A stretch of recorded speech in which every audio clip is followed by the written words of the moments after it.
This is Karen with newclevelandradio.net, and it is time for Grief, BeLIEF.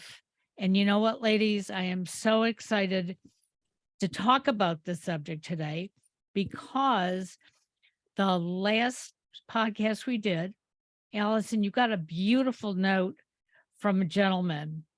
And in that note, he let us all know that we had really touched a chord for him, something that he was looking for. So if there's anybody else out there as you're listening, if there's anything that we can assist you with, we really hope that you will reach out either to the individual panelists or to New Cleveland Radio. And today, Candace Pollock is going to lead us in the group discussion. And I believe, Candace, we're just going to continue on the same theme and help each other out, correct? Yeah, we covered last month, I was going to say last week, but last month about grief during the holidays, and Allison had a list of questions and other points that we covered a lot. But I felt because we were moving further into the meat of the holidays, it would be appropriate to go back and maybe review some of those things and take on some of the other things that she had on her list. It was a great list of the kinds of things that people who are grieving are dealing with, particularly over the holidays. The holidays themselves can bring on grief feelings, much less, having someone or, a pet or some other loss that is producing grief. So, Allison, would it be possible for you to share just some highlights from that post without violating any confidence issues and so on, just so others might appreciate how I would have to look it up, honestly. I have gotten several others beyond that, including my mother listened to it and said, you must send this to everybody. She lives in a retirement community, and she said that the things that we covered in our podcast were just so relevant for the people living in her community. And this is, hundreds of people, but yeah, so it resonated with the people that reached out to me who listened to us. And I think a lot of it bears repeating and reinforcement because, as we talked last time, you can be in a state of fog if your grief is more acute and recent.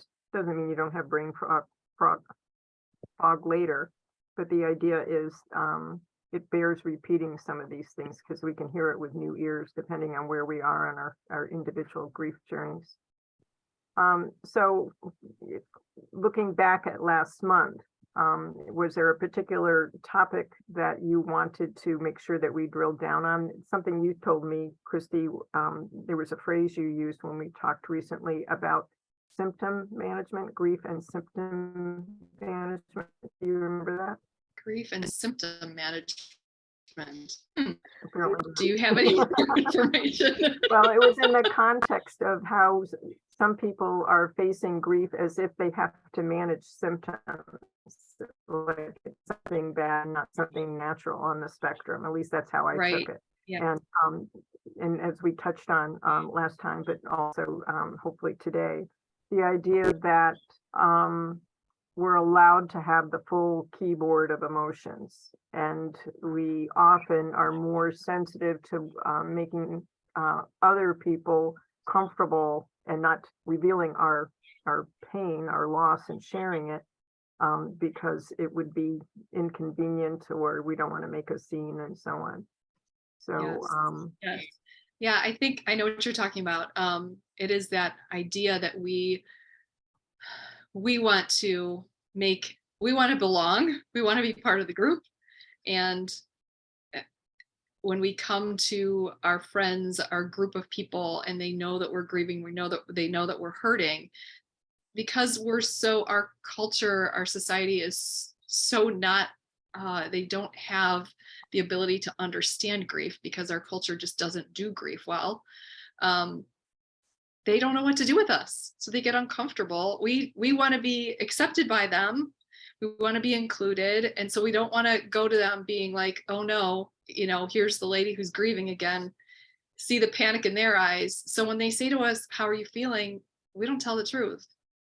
We just say, oh, I'm okay. I'm okay. I mean, I was even thinking tonight, when we get together before this for a few minutes before we go live, and, people are asking how I'm doing after, my dog died last month, and it was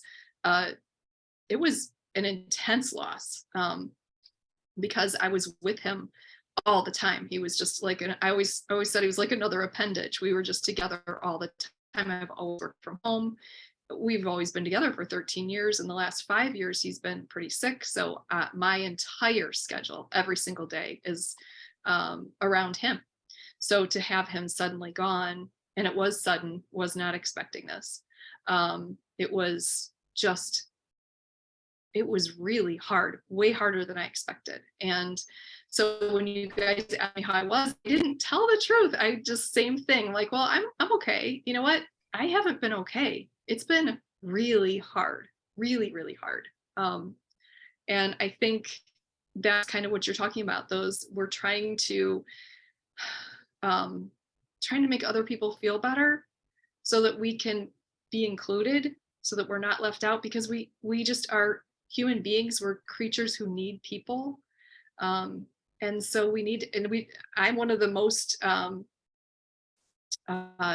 want to say antisocial, but that's not the right word. I'm very, very, what is the word I'm looking for? Another problem. Yes, thank you. Another problem I'm really struggling with now is grief fog. Holy smokes, it's bad right now, guys. So bear with me. I'll need you to throw out those words for me every once in a while.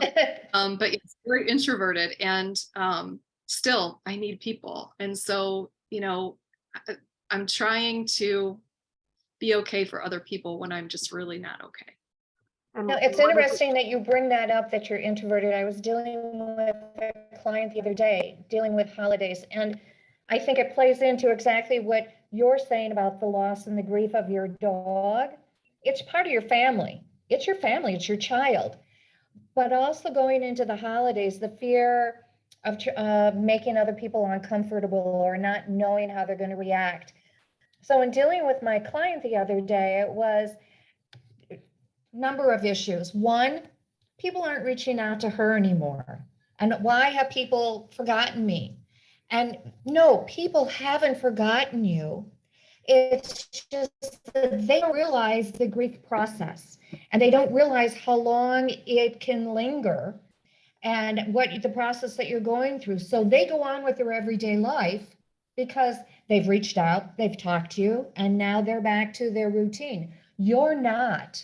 So it becomes incumbent upon you to reach out to them. And that's a very, very difficult thing to do, especially around the holidays when emotions are even more raw than normal. And so encouraging my client to reach out to someone it is a very, very difficult step for her to take. And yet we're walking through different ways for her to be able to do that, and going through the different scenarios and the different people that you may reach out to, but also being upfront with them that this is a difficult time. I really don't want to be alone. I'm hurting, and I may have breakdowns, but what I really need right now is I need to know that you are there for me. Even if you don't say anything, maybe just hold me. Maybe I just need to be held, or maybe I just need to be in the room with my own thoughts and my own tears, but to know that you're right there next to me. And so to your point, when you said you were fine and not being honest, so many of us during the grief process are not honest, and therefore it becomes even more lonely and harder. And what I try to impress upon my clients, because I was guilty of it, is to be honest about how you're feeling. And it's okay to say, there are no words, or I need a moment. And I'll share real quickly what happened today. I had my guitar lesson today, and it just was the 11th year anniversary of losing my husband a couple of weeks ago, which was, I've gotten so many gifts from him, I can't even begin to tell you. And I got another one today, but I started crying. I started crying when my guitar instructor gave me a new sheet of music. And it's the Elvis Presley song, Can't Help Falling in Love with You. And the story behind that is that 11 years ago, the day before my husband's accident, we were in Starbucks and that song was playing. He grabbed me in Starbucks and we started dancing, our last dance together. At his funeral, when I gave his eulogy, I played that song at the end, holding him in my arms, dancing alone. So to me, when he gave me this sheet of music today, and we are in the midst of, I'm grieving the 11 years loss and going into Thanksgiving, which was our holiday, it's another gift from my husband. Did I tear up? Absolutely. But I thanked him. And the reason why I share this is that as the years go on, those very difficult moments and those very difficult instances can bring you joy in the future. So even though I was crying today, I was joyful that he was here sharing the holidays with me. So I know I kind of segued off a little bit, but I wanted to share that because I think it's really important that you realize that it's okay to share how you're feeling. How else do we educate the public? How else do we educate our family? How else do we educate our community? Only through experience. And how do we honor ourselves as well during the Exactly. process?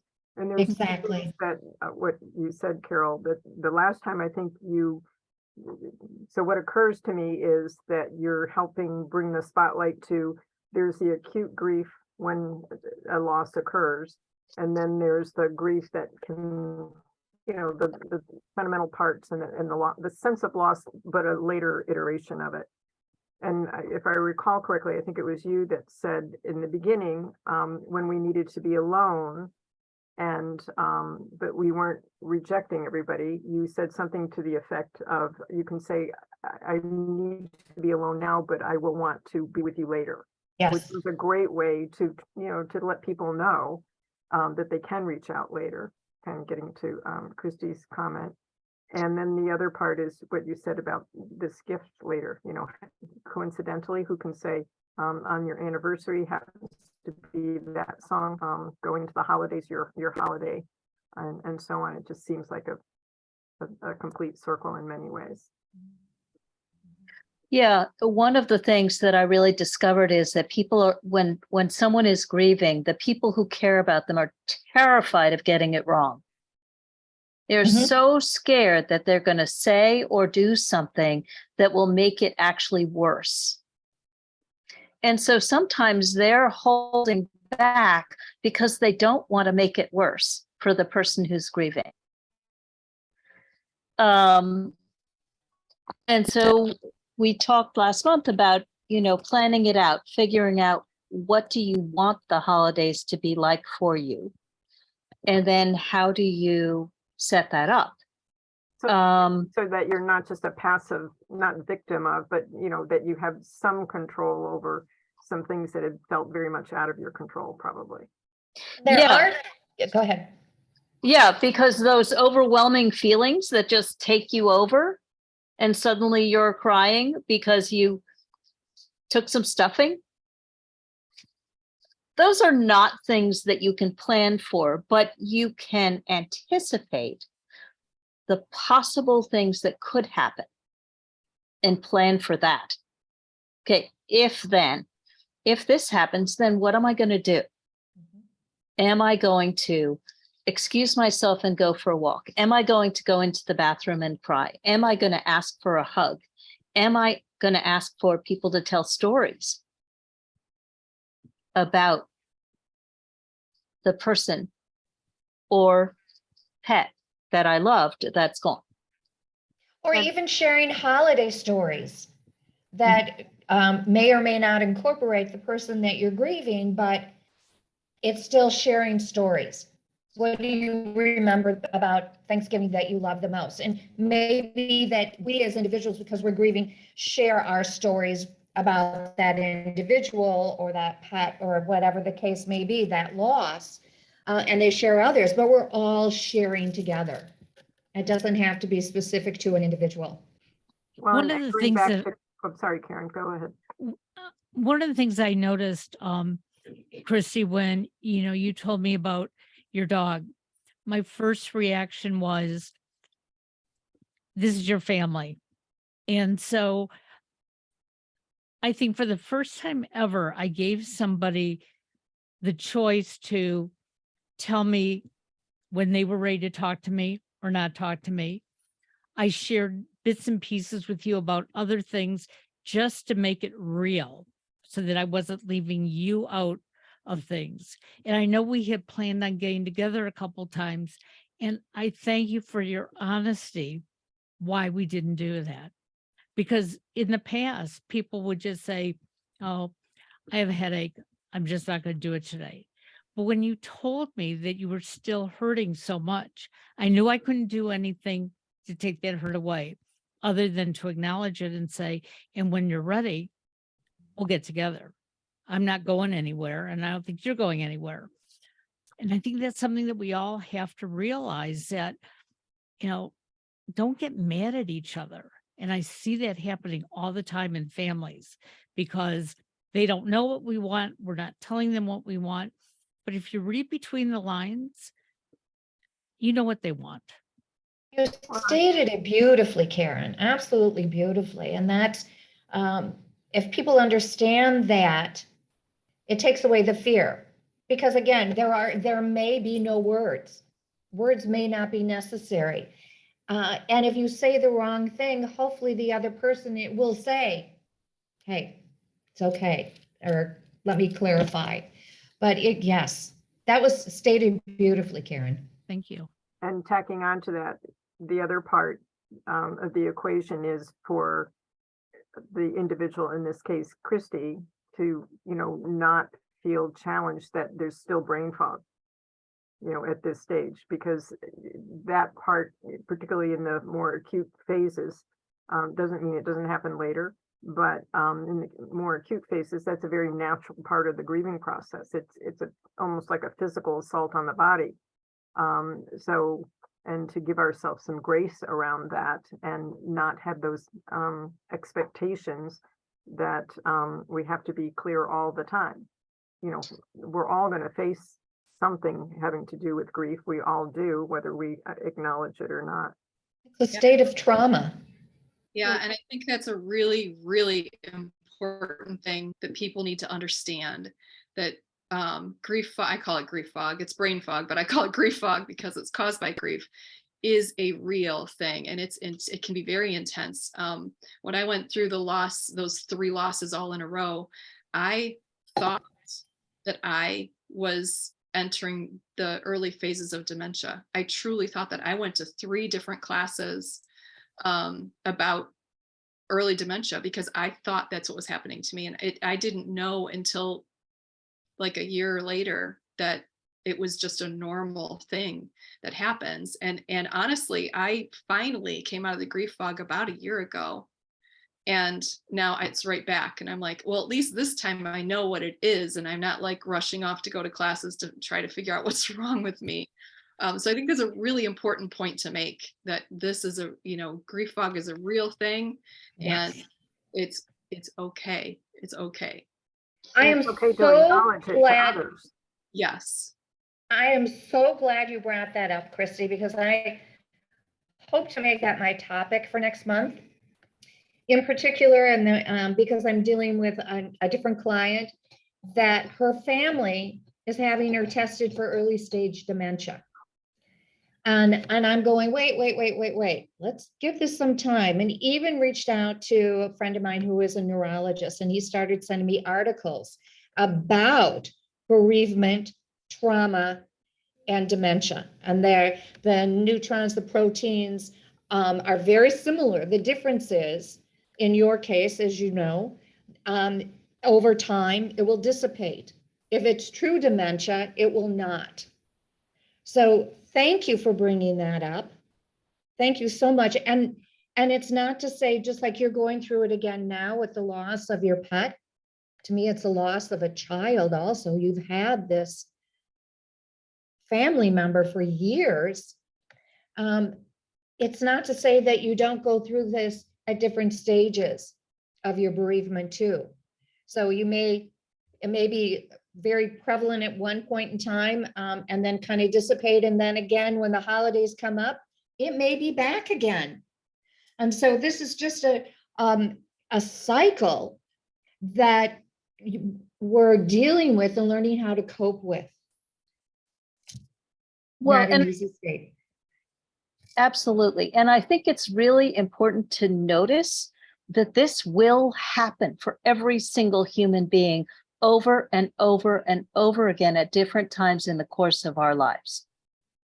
And so if we can accept that grief brain fog, whatever, is normal, then And it's the way of the brain trying to protect the body from the trauma. exactly. It's going around the part that's hurt for a little while until you can cope with it. It's But- not something we can think our way through. We can't just say, oh, I know it, and I check the box on that. I can recognize it and so on, and then it goes away. It's just something. Absolutely. I mean, what I'm doing at the moment actually is I'm doing something called lumosity, which is brain games, Sure. because I stopped trusting my brain. It felt so crazy to have this brain fog, and I would lose 10 minutes, an hour. I literally would have someone ask me the next moment where I put something and have no idea. I asked my mom 7 times once when she was coming to see me. And the next second I forgot. And I finally just said, text me. Because it was very clear that my brain just was not going to hold on to that. It just wasn't going to do it. Right. And I can remember being in the car going to a particular destination and forgetting where I was going and forgetting how to get there, even though I had been there many, many times. It was just my brain wasn't working. I think I mentioned last time I was working on some calculations with a calculator with my assistant, and I could see the numbers on the calculator, and I couldn't quite remember what those numbers were to read them to her.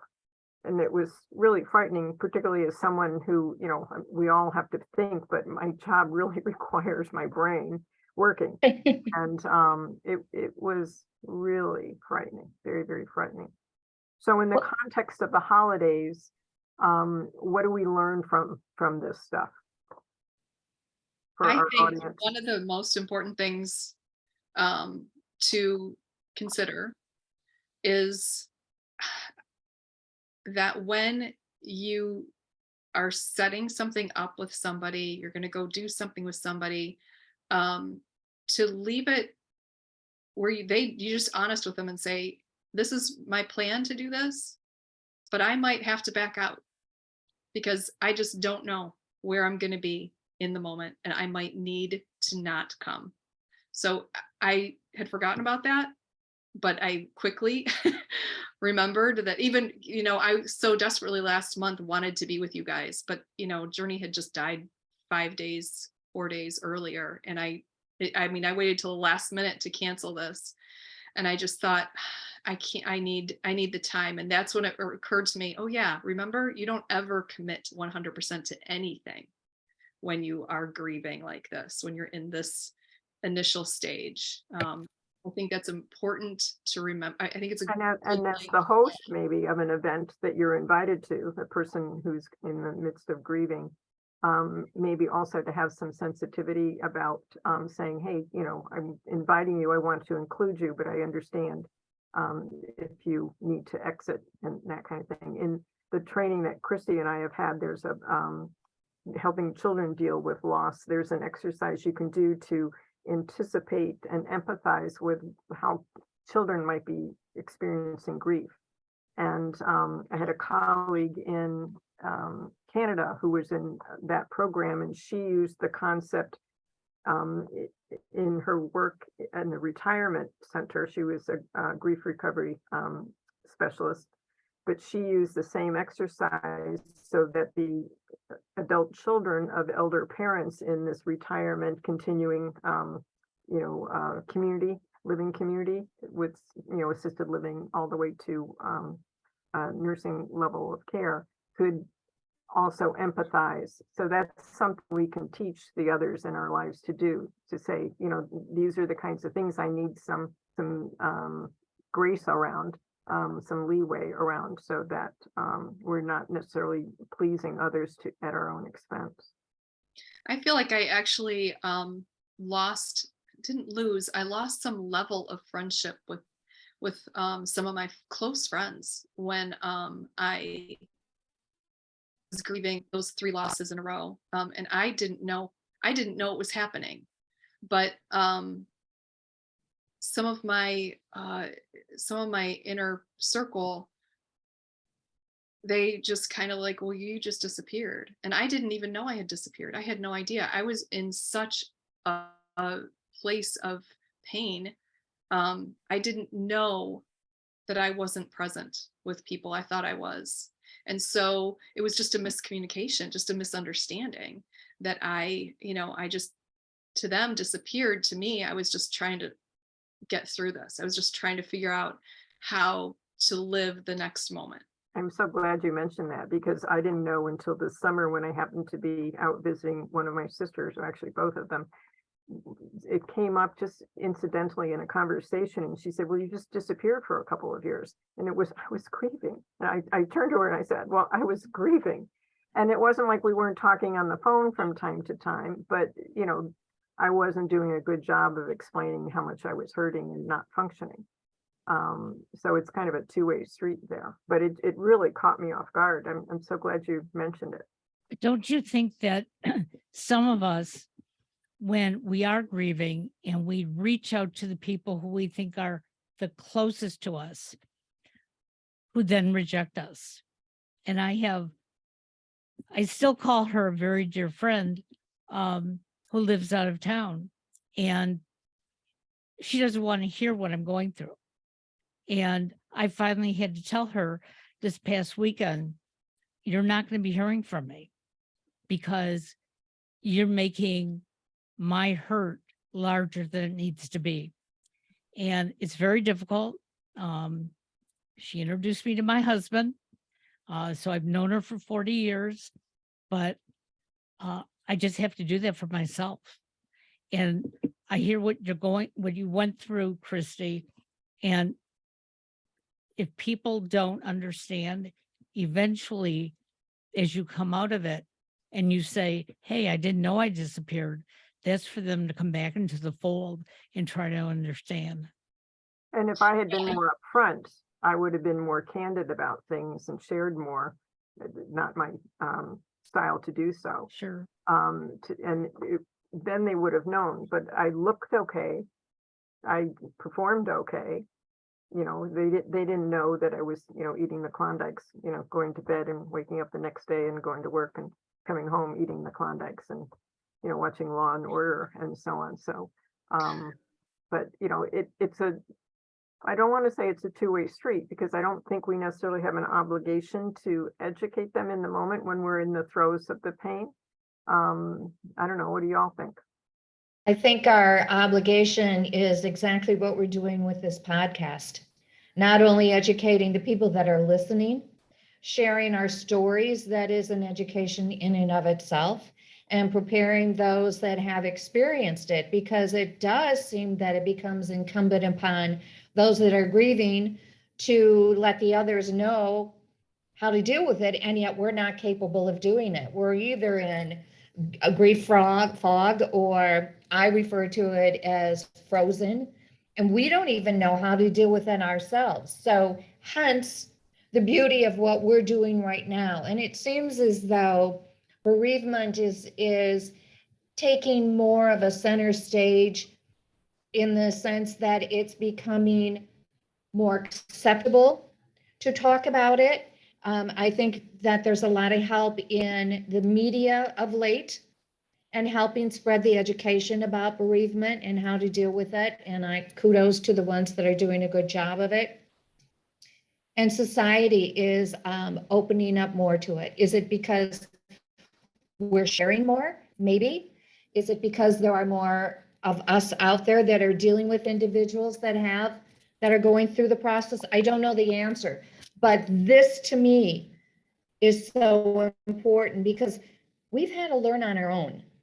And because we've learned on our own, and then we have pursued it to give to others, is helping educate the public, the community, our friends, our family. I want to bring up one other thing while it's on my mind, because we're going back to the holidays. And it's important for everyone to find their comfort zone in what they want to do and be able to help create it. And it may mean not being with your immediate family, and recognizing that and reaching out to that group, that individual or community that you would be comfortable with. So you're not putting yourself in a situation that's going to be more adversarial for you. And I just, again, went through that with one of my clients. She was really not looking forward to spending it with the family. The family is grieving, but they're all grieving so differently. They're at odds. And so we ended up having her reach out to a friend, and she's elated that the friend embraced it. She called them, asked if they would mind. They know the situation, and she's elated that she has someone to go through instead of going through the angst of being with the family, and then explained it to the family, and the family was pretty understanding about it. So again, a lot of it is being honest with yourself and being kind to yourself. What are your needs? And trying to recognize them and make them come to fruition so you can deal with this. It's not an easy time on any level. And making the plans, like Allison has said, and Candace has said, and Christy has said, what is plan A, B, C, D? And what are you doing in this situation? Yeah, I think it's really important to understand during the holidays that the lines may have changed. You know, that the people you're invited to, it's not uncommon if a couple has always gone to the husband's event to not be invited and then be lost. And so the lines of the relationships may shift with the loss and with the grief. And so I think it's really important to take a look at what invitations are you getting or not getting? What do you want? I went up to see, my stepmom is now in a retirement community. And so her place was where we went. But there are members of my family who I don't get along with that well. And so I choose easy. And if you're grieving, I recommend that you choose easy, whatever that looks like for you. And be kind to yourself. And it's who are the people who are going to be there and what is the dynamic? I love one of my sisters. We do not get along. It's just the way it is. Nothing bad on either of us, but that's not someone that I would choose to be with because it's not relaxing. And It will not give me a sense of comfort. What are the family dynamics about making those choices is challenging? What do you guys recommend?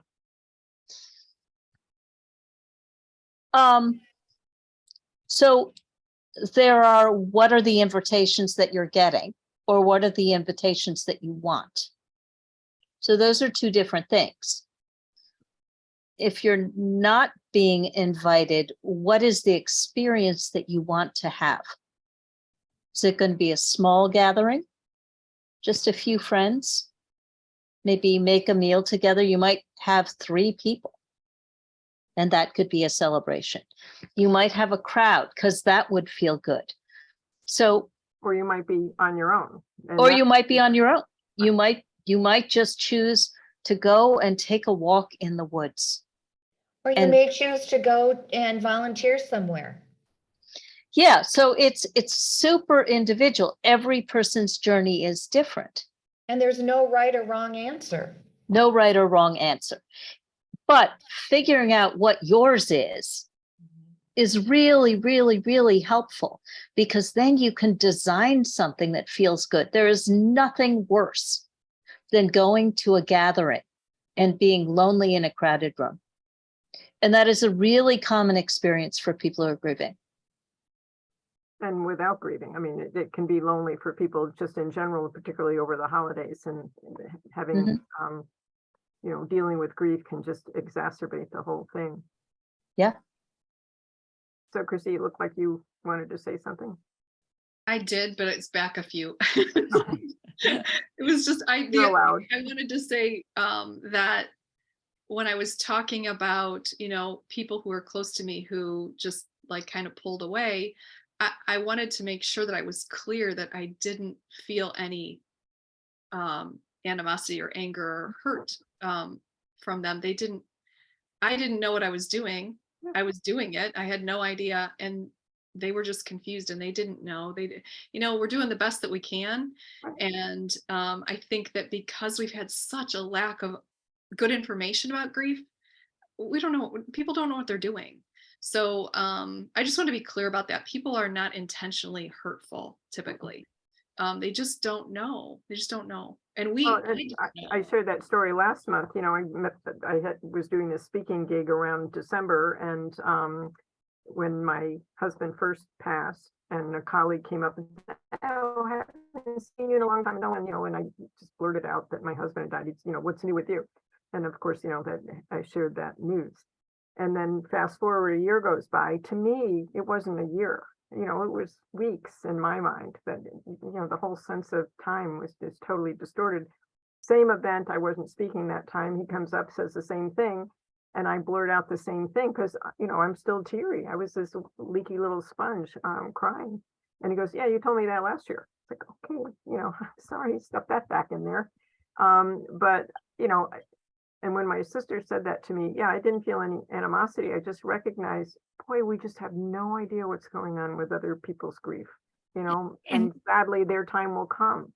And as we've talked about, the grief can be over so many different things. It's not even just a death in the family. A change of jobs, even a promotion could be.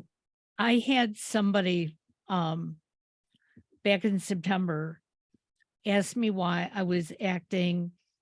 They said I was acting angry, and they weren't somebody that I was really close to. So I didn't think that I had to tell them about what was going on in the family, but I finally did. And they didn't understand it. In fact, they said, "Your son is old enough to be on his own, why is he even living with you while he's looking for a new job?" And it was like, oh my God. And I just looked at the person. I said, "You know what? You don't understand, and that's okay. But I'm going through a lot of grief right now, and I hurt. And sometimes I'm not as comfortable being around people." And he said to me, "Well, I don't feel comfortable being around you." And I came home and I told my husband, and I said, "What do you think?" And he goes, "He's not important in your life, is he?" And I said, "No, he's just a colleague." And he said, "Well, you can walk in the opposite direction." And that created another piece of grief, that you're leaving somebody behind. But I had to do it because I felt like unless I acted the way he wanted me to, I was always going to be wrong in his eyes. So now I don't have to worry about that. We call that an unfortunate communication style in my office. Yep. He may have been well-intentioned, or maybe he was not well-intentioned. Right. It was a very unfortunate communication. Yeah. I think one of the issues is that people really want the person grieving to be okay, to be fine. And what they don't understand is that that person is okay. They are grieving, but fundamentally they are not broken. It's a natural It process. feels like it. It's a natural process. Exactly. Right. And listen, that's like the one thing that my clients, I mean, when they hear they are not broken, they are so relieved. And that's something that's like probably the number one thing that they are just so relieved to hear. Wait a minute, I'm not broken. Like, this is normal. And yes, grief is the normal and natural reaction to loss. Of course. Of course. And a loss of almost any kind. Yes, there's so many different kinds of losses. It's not necessarily death or estrangement or divorce. There can be, as any time there's a change, there's almost always a loss. Yeah. To varying degrees. So Moving to a new house, you're saying goodbye to the old house. Exactly. You're not familiar with a new house yet. You don't have your memories there yet. And perhaps this is a podcast for the future where we bring in some of our clients and let them talk about this and the reaction that people had towards them and how they felt about themselves and how they were able to work through it. And I think, people are just awkward because if they haven't been through it, it is hard to know what to say. And, I love your phrase, words cannot say, Carol. It's a nice way of saying, I understand that you may not understand. You may not know what to say. You're awkward. And so sometimes we can blurt out unfortunate things when we're feeling awkward. So hopefully we can start raising some consciousness around that. So what else from last month, as we're getting into the meat of the holidays? So there's theory and then there's practice. So any other ideas about that? So you put your foot out there, dip your toe into the social obligations, let's call them, for lack of a better phrase, and it doesn't go well. What are your thoughts? It reminds me of the hokey pokey. You put your right foot in, you put your right foot out and bring yourself about. Again, I think the bottom line is being kind to yourself. You can try and anticipate, you can try and plan for it. You'll do the best that you can with the tools you have, and hopefully the people around you will do the best they can with the tools they have. It is what it is. The bottom line, it is what it is. If it turns out being a good evening, great. If it doesn't, you did your best. You did your I best. think that's an important point to be able to say it's not, all or nothing, success or failure. It was an attempt. And to be able to say, well, that just didn't work. It wasn't the time yet to do this. And to be okay with that rather than making ourselves wrong. Your brain, I'm going to still call it brain frog since I stumbled that first time, but your brain fog, your grief frog, it would be so easy to beat yourself up about it. That's what I did when I couldn't make sense of those numbers on the calculator. I mean, the calculator did the math. I just had to read the numbers, but I couldn't make it happen. Yep. And that was really frightening. And it took me a while to get over that sense of I wasn't on top of things. Well, and to Christy's point, thinking maybe you even had the beginnings of dementia. Yeah, exactly. Yeah, I think, You're sorry. nodding your head. So I said you're nodding your head. I just wanted to hear your thoughts. Yeah, I think it's really important to acknowledge that mistakes will be made. Yep. They will be made on all sides. And so if you can just say, okay, we're going to get it wrong. Like, it's more likely that we're going to get it wrong than that we're going to get it right. Because this conversation around grief and what we do and how we interact with people is really not open in the way that it needs to be, given that this is flat out a human experience that every single person on the planet will have. And give ourselves permission to muddle through it. We're all muddling through life the best we know how when we're not in the throes of grief, but it's going to be more muddling and be more muddled when we are grieving. I also Exactly, think you and- get all the passes in the world during this period, all the passes in the world. I have one client that keeps on apologizing. I can, please don't apologize. There's Yeah. nothing to apologize for. Or you get angry. You could be angry at the world for part of your bereavement, and have this conversation with somebody and become very combative you get all the passes in the world in my book. This is a period of time where you are not functioning as yourself. You're functioning in grief, in trauma. And you get all the passes in the world. Well, and Christy and I had a brief conversation about, in the old days, I'm thinking of Gone with the Wind, when Scarlett O'Hara, got rid of her widow's gown, which was the symbol for a while. And we were talking about how people knew to maybe be gentler, or they recognized what the person was going through. And other cultures have similar things. And over time, we don't do that anymore. And it's not like we have to wear a badge that says I'm grieving, but we can be aware of the fact that nobody else knows what's going on inside. And I think no more prevalent than with Journey's passing, because who would know that? Maybe a human family member, somebody might have heard about that, but these other things aren't necessarily passed on, or these other forms of grief don't necessarily show up in the consciousness of others to know how to handle things. Yeah, I think a great word is grace. Yep. Give yourself grace, give the other person grace to make the mistakes that everyone will make. Muddle through it the best you know how. And we're a badge Exactly. of courage. Every day is it's taking courage to just get through the day. But no harm, no foul. So if you make a mistake, it's a mistake. Oh my gosh. Right. I made a mistake. I lashed out. I didn't mean that. Or, oh my gosh, I distanced myself. I was just grieving. I was doing the best I could. The But bottom people do line, this if all I the hear you, time. Allison, is communication, whether it's that moment or later. The important thing is being able to communicate. We But talked about I this. didn't even notice I wasn't communicating. Right. I was just getting through my life. And I didn't call them, and I didn't have the energy. They weren't even showing up on my consciousness, quite frankly. But they weren't communicating with you either. It's a two-way street. Well, they would email and they would reach out and stuff, and I'd give a cursory response, but that's why that comment caught me off guard. It's like, okay, I was otherwise, engaged. But You're communicating now.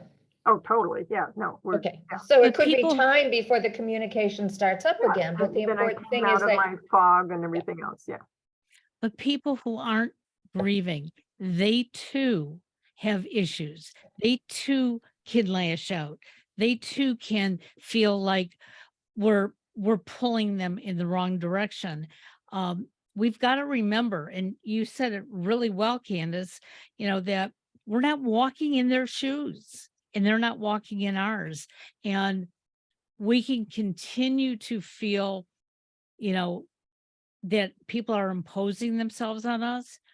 But sometimes we have to ask the question, okay, is this what you expect of me? Not that we're going to follow suit, but understand maybe they don't expect that at all.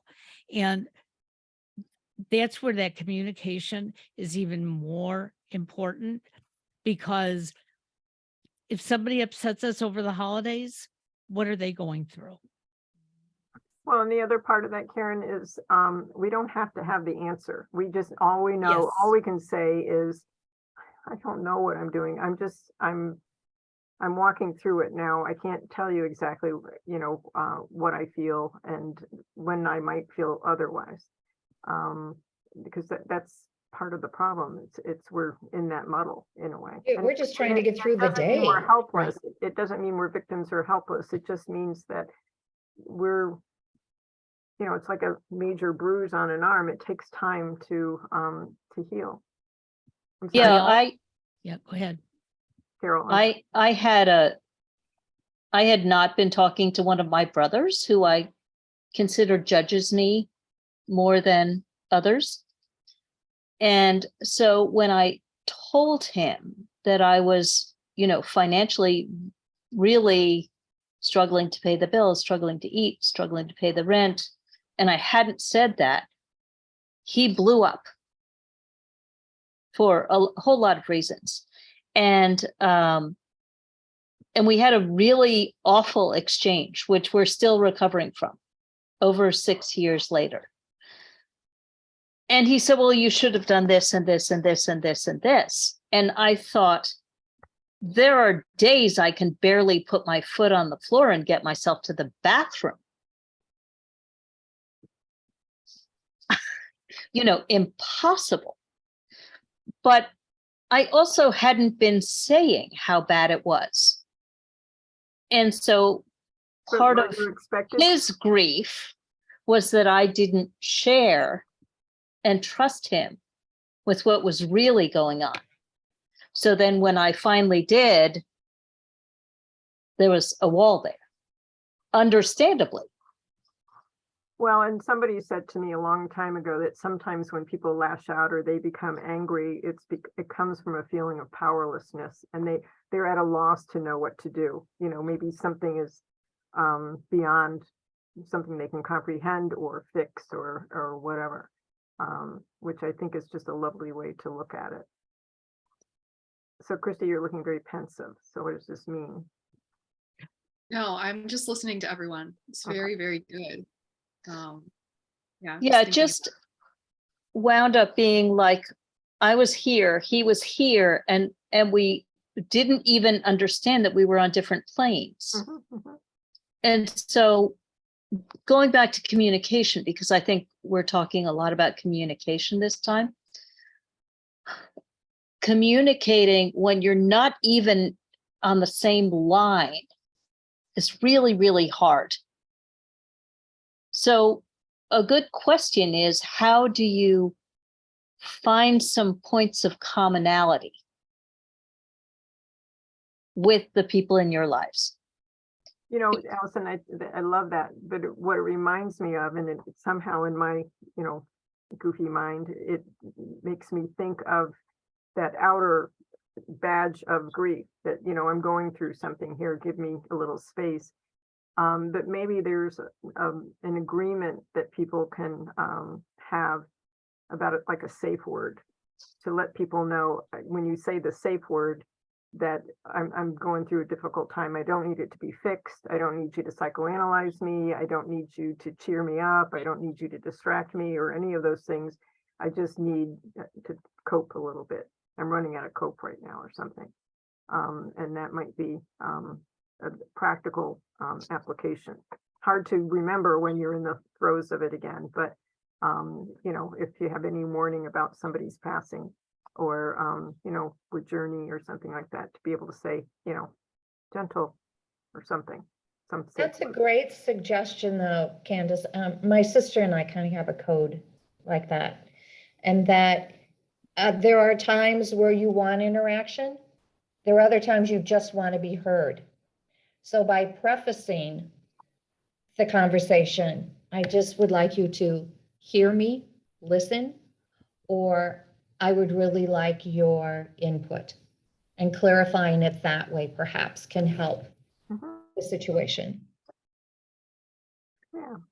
Well, I think we've covered quite a few things again, and I want to thank you ladies for sharing and caring about our audience. We will do this again next month, and Carol, you will be up as our speaker, which we really appreciate. I want to wish everybody the best holiday that they want to have. I had to make some decisions myself over the last week, and I'm going to make it the best for myself. And I hope you all do too. And I hope any grievers out there would reach out to us, via email or through any of the links, so that you don't necessarily feel alone or isolated. Absolutely. And be kind to yourselves, all of you. Take care now, Absolutely. everybody. Huge hugs. Thank you, guys.